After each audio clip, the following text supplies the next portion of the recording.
Clay. Welcome to another League of Legends video. This time I wanted to share with you guys 5 tips that I have that any player can use to improve. These are things that I've integrated into my game, and it's these are general tips, not focusing on specific champions or roles or anything like that.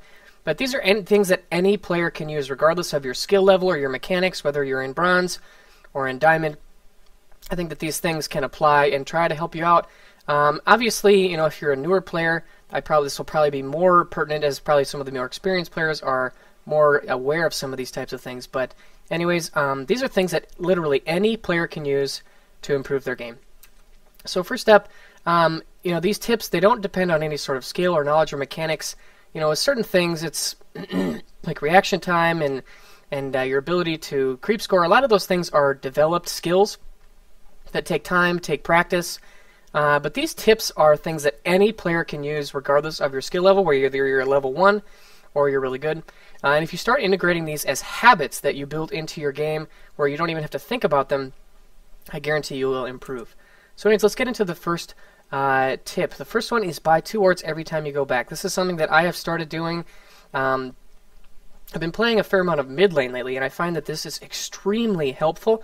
But I also find that this is helpful when I play any other lane, whether it's top, jungle, bottom, AD carry.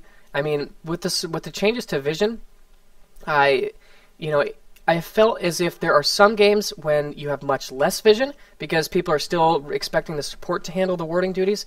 But then there are other games when your vision is even better because everybody's trying to contribute to it. And vision is so crucial to being successful. The biggest thing is that it helps you make good decisions. A lot of times, if you see somebody, and I can't tell you how many times this has happened when Thresh will go in for a hook because we think we've got a pick, and then all of a sudden their entire team is there, and we turn a 3v1 into a 5v3, and we all die, and they take a tower and a dragon. And it's one of those things where if only we would have had vision on where their entire team is, then we could have made better decisions. When you don't have vision, you're either forced to play really passively because you have to take into account for the what-if scenarios, or you're just going to die a lot because people can really capitalize on your positioning mistakes. So vision is really important, and the cost to benefit ratio is absurdly high. It only costs 150 gold and 1 item slot to buy 2 wards. There's really no reason not to, because if you consistently ward the map, you will have a much better chance of winning that game. Vision is such a crucial element to winning in solo queues. So anyways, definitely buy more wards. The second tip is use chat to your benefit. A lot of times I'll have people message me, and they'll say things about how toxic players are, and they'll complain about what do you do when your entire team is feeding and fighting with one another. Well, this is kind of, I have said this before, but you need to focus on your own game. And if you allow whatever is happening in the chat to put you on tilt and to affect your game so that you're not playing as well, that's your fault. You need to control your reaction to, I promise you guys, it's going to happen for the rest of League of Legends. As long as this game exists, there are going to be toxic players. It's just a nature, a reality of online multiplayer video games, and especially in a game that relies so much on teamwork, where you rely on your teammates for your success. When people feel like they're not doing what you want, they're going to get mad. But it's your choice to react to this. And I even would say that if this is a problem, if this is something that you consistently run into and that it really puts you off, use the mute feature to its fullest extent. I mean, I've even gone a series of time where I've turned off all chat, and I will mute my entire team at the beginning of every game.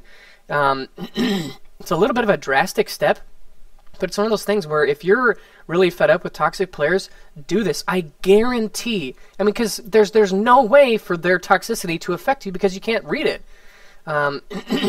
And the ping system is usually sufficient enough to gather, to tell your teammates basic commands or to coordinate at a basic level. And just, yes, you're giving up a little bit of coordination potentially, but the benefit for being able to totally remove toxic players from your experience, in my mind, is well worth it. So I'll reiterate this. If you're somebody who consistently has problems with toxic players, mute them. Mute everybody. Turn off all chat. Mute everybody before it even begins, so you can't even get drawn in. And I really, really feel strongly about this. This is one way to really improve your League of Legends experience. Now, on the flip side, if you are going to leave chat in, use it positively. Make sure that you are a voice of encouragement and making calls, and not saying things like, "Hey, your item build sucks," or "Why are you losing your lane so hard? You should do this instead." People don't tend to respond to that very well. But if you say stuff like, "Dragon?" question mark, just to like bring up this idea of, "Hey, we should be focusing on this objective." That's a really, really good way to encourage your teammates. And also, one thing that I've got in the habit to doing is just typing GJ, good job, every time somebody gets a killer objective. It doesn't even matter if I don't even, like maybe they didn't even do a good job. I don't even care. But I say this like almost nonstop, especially at the beginning of a game. If somebody on my team gets first blood, if somebody on my team picks up, an early tower, I'll say good job. It's a really, really simple, really basic thing that everybody can do every game that will help you win more games, I promise you. So use chat to your benefit. Next up, we have warming up with a custom game. A lot of times, your first game of the day, it's like this first game of the day syndrome where your brain is a little sluggish and your mechanics aren't quite there, and then all of a sudden you're not doing quite as well as you'd have liked. Well, instead of doing that, warm up with a quick 10-minute custom game. Go for 100 CS. What I like to do is I take my favorite champion, Ezreal. I run AP runes and masteries, and I buy 0 items, so I've got 50 attack damage, and I run into lane, and I try to get 100 CS by 10 minutes. I don't always do it, but I do this every day, and I really, really have felt that it has helped improve my mechanics. It improves my last hitting. It's one of those things where if you watch baseball players, they will go and, before they go up to bat, they'll put a little donut on their baseball bat, and they'll swing it around. Or if you are, weightlifting, you're going to want to warm up. In almost any other sport, a game of focus, a game of anything, there is an element of warm-up to it. But if you go to watch a basketball game, the players just don't like run out on the court and there's tip-off. They have a warm-up period. The same thing should happen in League of Legends. And this 10-minute 100 CS custom game, it does multiple things for you. Not only does it warm it up, but it improves your mechanics. It's going to help you learn how to last hit even better with no attack damage, and overall, it's just a very, very good thing that I would highly recommend, especially for newer players. Definitely try these warm-up custom games. And then lastly, I'm just going to call this a studying your game. Now, there are a lot of things that can fall under this, but especially now that we're in the beginning of a new season, I think this is the perfect time to retrospect back onto Season 3, or to just kind of examine yourself or build these habits into your play. So for example, I started playing 1 year ago at the very, very beginning of Season 3. Within the first 2 weeks is when I downloaded and installed League of Legends. I actually maybe played one game a couple months before that, but when I actually started playing consistently, it was 1 year ago. So I have all of these statistics from Season 3, and I've been going through them, and I'll look at my champions, and I'll try to understand which ones did I have success with. How was my KDA? How was my farming? How was my win-loss? What types of roles are cropping up as roles that I'm doing well with? There are, like a champion like Singed. I think I went like 1 in 10 in ranked play with Singed. So that's going to tell me, I'm not that good with Singed, so just don't pick him. On the flip side, champions like Kennen or Caitlyn or, Ezreal, these are champions that I've played a lot and I managed to have a pretty positive experience with. And so, knowing your own, way of playing the game is really important. And so use that information to affect you moving forward. If we look at, a champion like LeBlanc, she's probably going to have a little bit of surge in popularity because Bjergsen played her really well this last week in the LCS. Well, I've played LeBlanc 4 games. I lost every single one. So you know what? I'm dropping LeBlanc. I'm not going to try to push through and figure this out when I could play a champion like Lux or Nidalee, who I've had a lot of success with so far early on in this season. I might not have even lost a game. I might be something like 7-0 collectively on those 2 champions. And it's just a thing where if you use, just embrace your strengths, embrace your weaknesses. Every player is different. Every player thinks about the game differently. And draw conclusions from that. Also, you can use this in-game. Every time you die, I think it's really important to think about one thing you could have done to prevent that death. A lot of times people will when they die, their initial response is to try to blame their death on something else. This is a very natural human response, but you have to fight it. And you have to try to think about one thing you could have done differently.